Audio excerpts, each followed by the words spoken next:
For Comedy Hype News, I'm Dom Smith.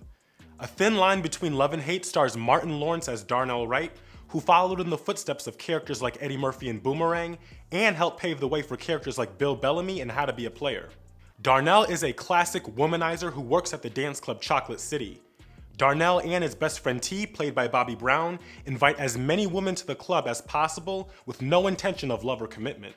In fact, according to Darnell, love is the one word they never use. You gonna have to tell her you love her. No, you know that's our code. Never. Darnell meets Brandy Webb, played by Lynn Whitfield, a successful businesswoman who's completely out of his league. I have an MBA from Harvard. I run my own business. There's nothing that you can buy from me that I can't buy for myself, so don't waste my time. Brandy immediately catches Darnell's eye as soon as she walks on screen. Darnell tries his best to woo Brandy, and after a while she does submit. But getting involved with Brandy is something he'll soon regret. Throughout the movie, Darnell is warned about his womanizing habits but ignores every sign until it's too late. By the end of the film, he wishes he would have listened to his mother, his friends, even Brandy herself when she warned him before he really got involved. It looks like Darnell's ego may have caused him to ignore everyone around him in order to conquer his goal. Here are the warning signs Darnell Wright ignored in A Thin Line Between Love and Hate. The first warning sign Darnell ignored came from Brandy herself. That sign was rejection. Not once, not twice, but 3 different times. The first rejection is when they met outside the club. We actually met. That's what you think? Uh-huh. That's what you call your immature play. Darnell tried to spit game, but she drove off. The second rejection happened when Brandy actually showed up to Chocolate City. In Darnell's mind, why would Brandy show up to his club if she wasn't interested? But before Darnell can buy her a drink, she leaves. Darnell responds to this rejection by showing up to her job with flowers. Brandy doesn't find this gesture flattering at all and has security throw him out, leading to his third rejection. Of course, that only fueled Darnell's ego and caused him to pursue her even more. Eventually, Darnell wears Brandy down and the two begin to see each other. As Darnell and Brandy started dating, the subtle warning that was given was Brandy seemed to alienate Darnell from her professional life. Was this her way of showing him that she wasn't certain about their future together? Because when Brandy bumps into 2 of her colleagues, she doesn't introduce Darnell. Does she not take Darnell serious enough to invite him into her world? Another example of alienation comes when Darnell tries to introduce Brandy to Mia and her date, but Brandy ignores them both. Throughout the movie, it looks like Brandy doesn't have any friends or family that she's willing to let Darnell meet, which could serve as a warning to Darnell that she didn't see him in her future at the time. Another warning sign Darnell ignored was when the two finally got together. Brandy told Darnell herself that she didn't trust him over a horse. Brandy tells Darnell to leave. He thinks the two are done until Brandy surprises him at his club again. She calls him her man, but this time it's Darnell who rejects Brandy, and he should have left her alone here. In the film, Darnell ignores his true feelings for his childhood sweetheart Mia, played by Regina King. Darnell antagonizes and roasts Reggie, played by Miguel A. Nunez Jr. Reggie takes Mia out on a couple dates, and Darnell hides behind his insults and exposes his own immaturity. Oh, okay. Damn, you the chicken delivery boy, huh? You a well-dressed one, I tell you that shit. If Darnell would have been honest about his feelings with Mia, he could have avoided his near-fatal affair with Brandy. In the beginning of the film, Darnell receives a warning, and it comes from possibly the closest person to him, his mother, played by Della Reese. Darnell's mother loves him but warns Darnell of his womanizing ways.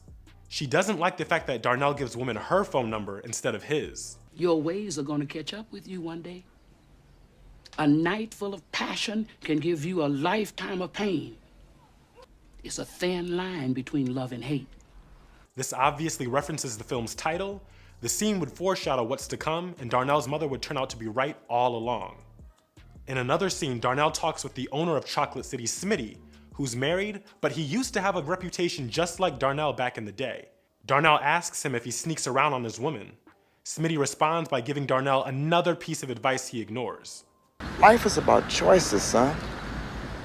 The older your mind gets, the better choices your dick makes.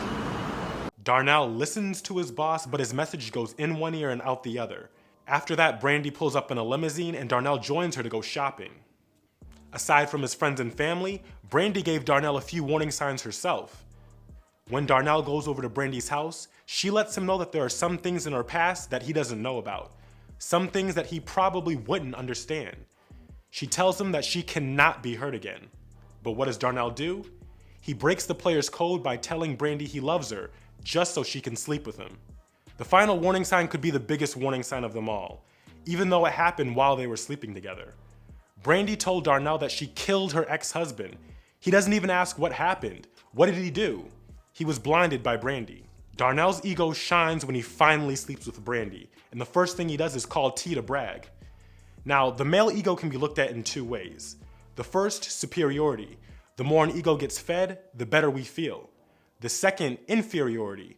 The ego can be used as a need to impress others, and this is exactly what Darnell was doing. What's up, what's up, what's up? Yo, what's my name? Darnell. What's my name, boy? You hit it? I'm the man, that's right, I'm the man! Darnell tries to break up with Brandy multiple times throughout the film because he realizes he's in love with Mia. Unfortunately, Brandy doesn't take the breakup kindly. She tries to run over Darnell, she beats herself up and tells the cops that Darnell did it, she destroys his car, breaks into his house. Thank God I cannot relate to this story. A Thin Line Between Love and Hate borrows its title from the 1971 song by the Persuaders. The song can be summed up in one of its lyrics. The sweetest woman in the world can be the meanest woman in the world. If you make her that way, you keep on hurting her. Don't think you can keep treating your woman bad, and she won't ever get mad. The song ends with the man in the hospital and the woman in jail, just like the film. The movie teaches us that love and hate seem like polar opposites, but they're more closer than we think. Sometimes the people we love can do things that make us hate them. In 2019, Lynn Whitfield spoke with Page Six and reflected on her role in the movie.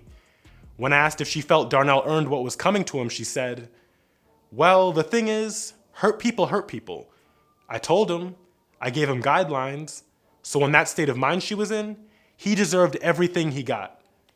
But in fact, if a man or any human being deserves to be hurt like that kind of abuse, the thing to do is walk away."